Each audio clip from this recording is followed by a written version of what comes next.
नमस्कार, आप देख रहे हैं बिहार फ्रीडम न्यूज और मैं आपके साथ लालू कुमार। आज जो है देवघर में एक पीड़ित परिवार से मिलने के लिए पहुंचे हैं और यहाँ जो है वो ठेकेदार के द्वारा जो है काफ़ी परेशानी में डाल के रखा है। तो उन्हीं से आइए जानने का कोशिश करेंगे कि क्या कुछ मामला हुआ है और क्या इनके साथ जो है परेशानियां की सामना करना पड़ रहा है।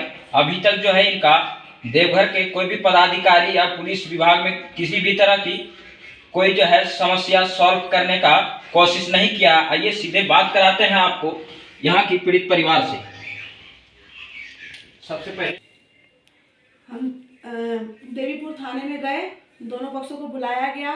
वहाँ पे उसने बोला कि आप अगले दिन आकर बिल को मैच करवाकर और आप साइड पे आ जाइएगा, जो भी होगा हम कर देंगे। उसके बाद हम 1 तारीख को हम जाते हैं उनसे मिलने के लिए। 10 बजे के करीब हम घर से निकलते हैं। मेरे 2 बच्चे हैं, दोनों बच्चों को मैं छोड़ के जाती हूँ, दोनों छोटे बच्चे हैं मेरे।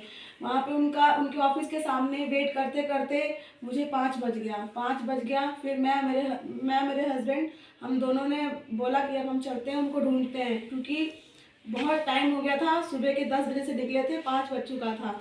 फिर हम दोनों हस्बैंड वाइफ गए जहाँ पर वो विजिट पे थे। तो हम दोनों अलग अलग जुट में अलग अलग हो गए, हम उनको ढूंढने लगे। मेरे हस्बैंड गए डी ब्लॉक और मैं गई ई ब्लॉक में। ढूंढते ढूंढते वो हमको मुझे ई ब्लॉक के बाहर मिले। मैं उनके पास गई और मैं उनके पास जाके मैंने बोला कि सर, मेरा बिल जो सर्टिफाई है, जो आप जिसके लिए आप मुझे बुलाए हैं, आप एक बार उसको देख के और मेरा पेमेंट कर दीजिए। वो मुझे वहाँ पे गंदी गंदी गाली देने लगे और मुझे पहचानने से इनकार कर दिए। उसके बाद फिर उन्होंने क्या किया कि मेरे इस हाथ को पकड़ के, वहाँ पे कोई नहीं था, मेरे हस्बैंड थे नहीं, मैं अकेले थी। उन्होंने मेरा ये हाथ पकड़ के और मरोड़ के उन्होंने मुझे नीचे गिरा दिया। और नीचे गिराने के बाद जो मेरा पर्स और मेरा पेपर लेके भागा। मेरे पर्स में 2000 रुपये थे और मेरे बहुत ज़रूरी कागज़ थे उसमें। सारा कुछ वो लेके भाग गया। ज़बरदस्ती उसने मेरे साथ करने की कोशिश की। सकते हैं कि इसके साथ जो है किस प्रकार से लज्जित घटना किए हैं और इसके साथ बेरहमी से जो है ये ठेकेदार जो है इनको मतलब लज्जित करने का कोशिश की है और बहुत सारे कर्म जो है इसके साथ करे। और आगे जो है इनसे और जानने का कोशिश करेंगे कि इस घटना को लेकर अगला क्या कदम उठा रहे हैं। अब मैं ये कदम उठा रही हूँ कि अब मैं श्रीमान अनुमंडल पुलिस अधिकारी देवघर, आप देख सकते हैं, अब मैं उनके पास मैं आज गई थी और अपनी गुहार लेकर कि मुझे इंसाफ मिलना चाहिए कि एक औरत के साथ उसने क्या करने की कोशिश की है। इस तरह गंदी हरकत करने वाले लोगों को प्रशासन से क्या मांग करेंगे? ऐसे गंदे लोगों के लिए मैं पुलिस प्रशासन से यही अनुरोध करती हूँ कि ऐसे लोगों को कड़ी से कड़ी सजा मिलनी चाहिए, ताकि ये दोबारा किसी और के साथ। देख सकते हैं किस प्रकार से जो है ये सब जो है अपना गुहार लगाते लगाते एक किताब की बंडल तरफ से जो देखिए कितने पेज का बन चुका है और अभी तक जो है इन कार्रवाई कुछ नहीं हुआ है। तो मैं देवघर के प्रशासन एवं यहाँ के मुख्यमंत्री से आग्रह करेंगे कि इस तरह की घटना पर रोक लगाएं, ताकि अपराधी को मनोबल नहीं बढ़ सके। और देख सकते हैं कि अपराधी से भी बढ़ के जो है इनके साथ वो ठेकेदार जो है करतूत किया है।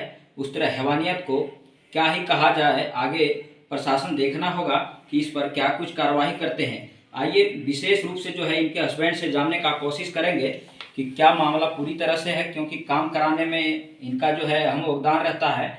और आगे मैं जानना चाहूँगा इनसे कि विशेष रूप से जो है आपके साथ क्या क्या घटना हुआ और आगे क्या करने जा रहे हैं, मतलब सारा डिटेल जो है संक्षेप में देने का काम करेंगे।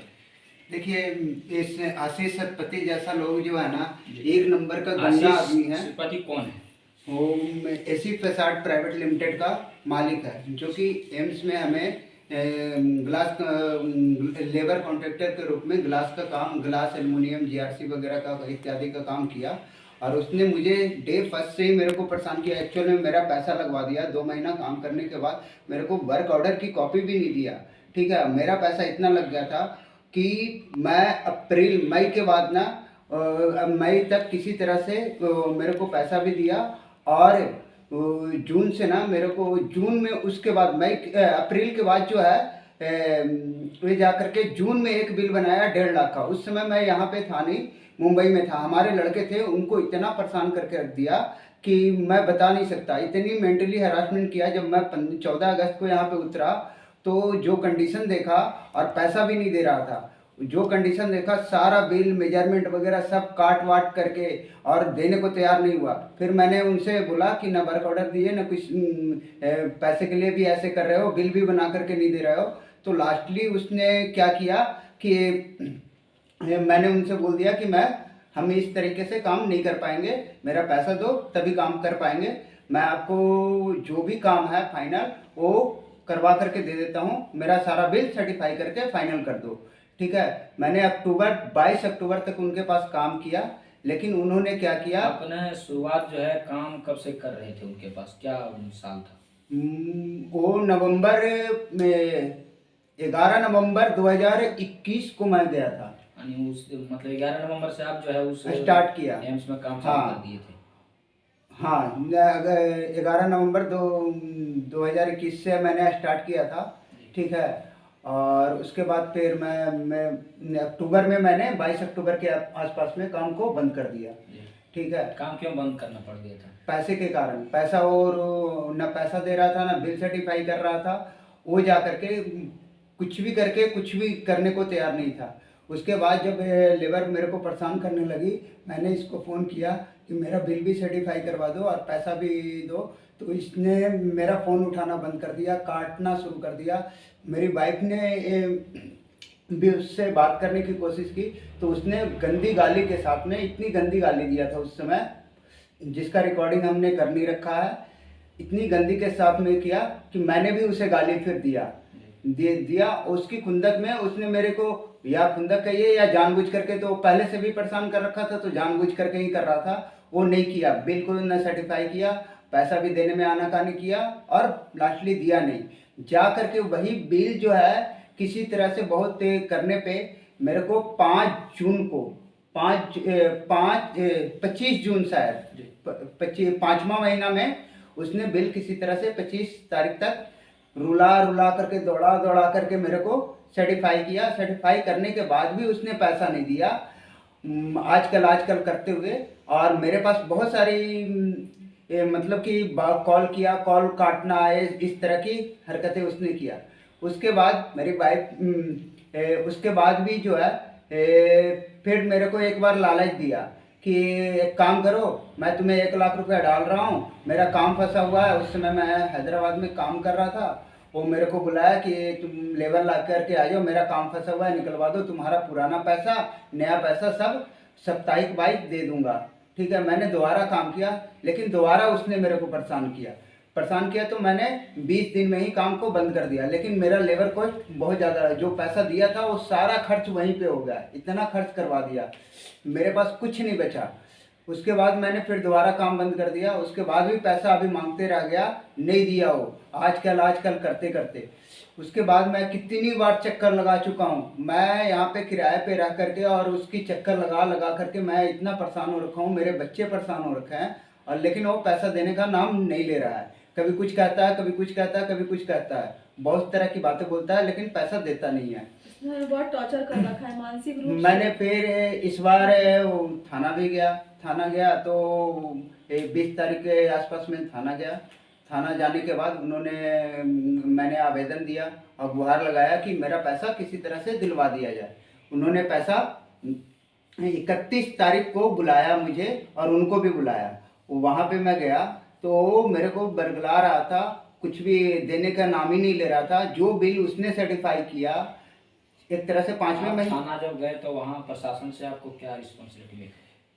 प्रशासन से यही कि टेबल पे बैठा दिया और उन्होंने दोनों की बात करवाया। वो एग्री, मेरा पैसा देने की एग्री ही नहीं हुआ, तो थाना ने हाथ उठा दिया कि हम क्या कर सकते हैं इसमें। क्या लगता है था, मतलब ठेकेदार दबंग होने के कारण से जो है थाना प्रभारी क्या किया, उसको दबा दिया क्या?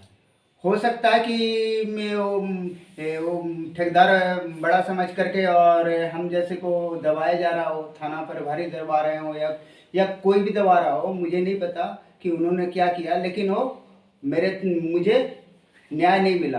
फिर उन्होंने इतना ज़रूर हुआ कि दूसरे दिन जा कर के आ जाओ, मैं बिल सर्टिफाई कर देता हूँ। पैसा पे एग्री नहीं हुआ, जो कि बिल उसी ने सर्टिफाई किया था। तो हम और वाइफ दोनों गए दूसरे दिन, 10 बजे से 5 बजे तक बैठे रहे। वो अपने ऑफिस में नहीं आया। मिला नहीं, ठीक है। उसके बाद हम और वाइफ दोनों जो है उसे ढूंढने के लिए गए। तो मैं इधर से दोनों दो तरफ से निकले। तो ये इस ब्लॉक के साइड, जब मैं इसके पास गया तो ये रो रही थी और बोल रही थी। मैं भी डर गया कि हुआ क्या। तो फिर ये कुछ बातें बताई, फिर कुछ बातें नहीं बताई। हम फिर वहाँ से निकले गेट से, वो तो भाग गया था। तो हमें पता नहीं चला, वो भाग गया गाड़ी लेकर के।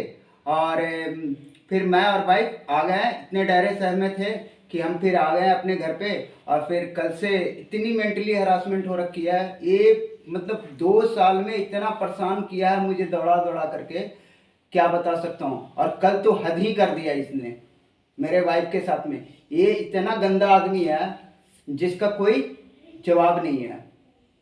क्या लगता है देवघर के जिला प्रशासन या यहाँ की जो प्रशासन है ऊपरी स्तर से, क्या लगता है आपको जो है इसमें न्याय मिल पाएगा?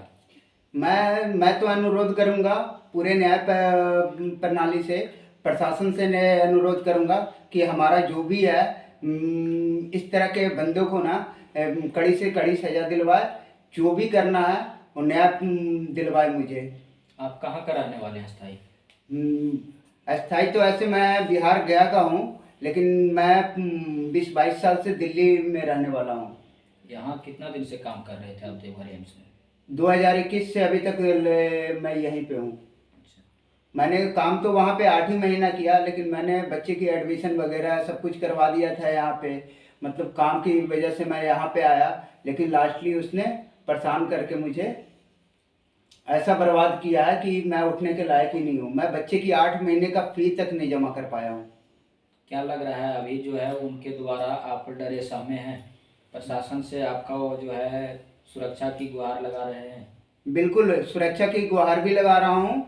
और उसने इतना कर रखा है, मेरे को डरा ही नहीं रखा है, सिर्फ मानसिक रूप से भी प्रताड़ित कर रखा है। इतना मेंटली परेशान कर रखा है कि पूरी रात मैं नहीं सो पा रहा हूँ। मुझे समझ ही नहीं आ रहा है कि मैं कहाँ जाऊँ, किसके पास जाऊँ। और अभी तक कहाँ कहाँ आप गए? मैं अभी जो है थाना के बाद नहीं हुआ, तो फिर मैं आज जो है अपनी वाइफ को लेकर के गया, क्योंकि जो हरकतें किया। तो मैं फिर देवीपुर थाना नहीं गया, मैं अनुमंडल पुलिस पदाधिकारी के पास गया। वहाँ पे मैंने आवेदन दे करके आया हूँ।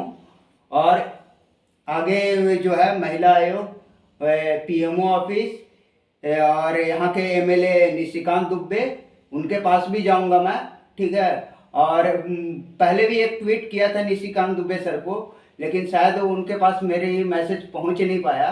वो बहुत पहले किया था, 1-1.25 साल पहले किया था, क्योंकि उसी समय से मेरे को परेशान कर रखा है। तो क्या लग रहा है अब जो है उन सब के द्वारा आपको मदद मिल जानी चाहिए? मुझे उम्मीद है कि मदद मिलेगा, क्योंकि डरे हुए इसलिए भी हैं क्योंकि मैंने हसमुद्दीन साहब के पास भी अपना गुहार लेकर के गया था। उनके कहने पे भी इसने नहीं किया, तो इसलिए तो डर तो लग रहा है कि क्या करेगा नहीं करेगा, वो मुझे कुछ भी नहीं पता। तो आप देखें कि इस तरह से जो है पूरी मामला को आप सुनने का कोशिश किए और जाने। ये है दोनों पति पत्नी, और इन सबको देख सकते हैं किस तरह से जो है पैसा जो रखने की तो दूर की बात है, लेकिन मासूम प्रताड़ना किस तरह से कर रहे हैं और उनके द्वारा हैवानियत किया गया। लोग जो है क्या मतलब करने को चाहते हैं और क्या करके रख देते हैं। तो आप देख सकते हैं किस प्रकार से जो है इनकी पत्नी के साथ जो है किस तरह दुर्व्यवहार किया। इनका जो पैसा है वो भी रख लिया। अंतिम में जो है यहाँ तक मैं कहना चाहूँगा प्रशासन विभाग को कि आप जो है किस तरह के थानेदार को रखे हैं जो इन गरीब, इन गुरुओं को, काम करने वाले मजदूर को न्याय नहीं दिला पाते हैं। तो मैं देवघर जिला प्रशासन से भी मांग करूंगा और यहाँ की सरकार से कि इन गरीब गुरुओं को एवं इस तरह प्रताड़ना करने वाले हैवानियत को आप जो है कड़ी से कड़ी एक्शन लेकर आशा करेंगे कि इन सबको जो है न्याय मिले। और मैं यहाँ के तमाम प्रशासन से अनुरोध करूँगा कि आप जो है इस खबर को प्रमुखता से देखकर जो है इनकी समस्या को जल्द ही सुलझाने का कोशिश करेंगे। नहीं तो अब जो है इन सब दोनों परिवार देख सकते हैं किस तरह से डरे सहमे हुए हैं और अंत में जो है ये सब अपने आप आत्महत्या करने पर मजबूर हो जाएंगे, क्योंकि जो है इनको पैसा रख लिया, लास्ट में जो है इनकी इज्जत से खेलने लगा। इतना ही नहीं किया है सर, मेरी ऐसी कंडीशन हो गई है कि मेरे घर में खाने तक के लिए पैसे नहीं है, इतना किया है। और उसके बाद भी जाने के बाद मेरी वाइफ के साथ कल ऐसे किया है इसने। आप देख सकते हैं कि ये जो है किस प्रकार इतना से गंदा आदमी है वो आशीष सतपति। मेरे बच्चे दो है बच्चे, यहाँ पे हमारे पास क्या कंडीशन है। मेरा रसोई देखेंगे ना तो राशन नहीं है मेरे रसोई में। देख सकते हैं ना, मेरा अकाउंट पूरा देखेंगे, 10 अकाउंट देखेंगे, बैंक डिफॉल्ट होते जा रहा हूँ मैं। देख सकते हैं इन किस तरह लोगों नहीं की आपको वजह से। न्याय मिलेगा।